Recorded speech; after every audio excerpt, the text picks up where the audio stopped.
Senatore, siamo tornati in zona gialla, però alcune cose proprio non vanno giù, in particolare anche al leader Salvini che non accetta il coprifuoco. Ma in realtà il leader Salvini sta portando avanti delle istanze anche dei territori, per cui sindaci, governatori si sono espressi su questo. Non vediamo una sostanziale differenza a livello di sicurezza sanitaria nello spostare un orario, anche perché abbiamo attività in ginocchio, anche nel mio piccolissimo paese ne hanno chiuso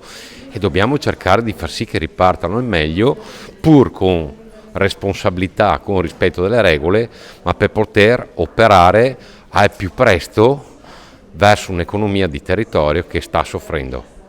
Anche le riaperture graduali hanno creato qualche malcontento, parchi tematici al 1° luglio, fiere, congressi, anzi congressi in particolare al 1° luglio, insomma un calendario di riaperture che non ha accontentato tutti in questo caso. No, in effetti, anche perché poi il pericolo è nella fase autunnale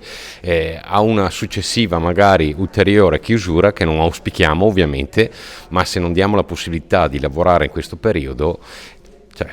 rischiamo la fine di queste attività.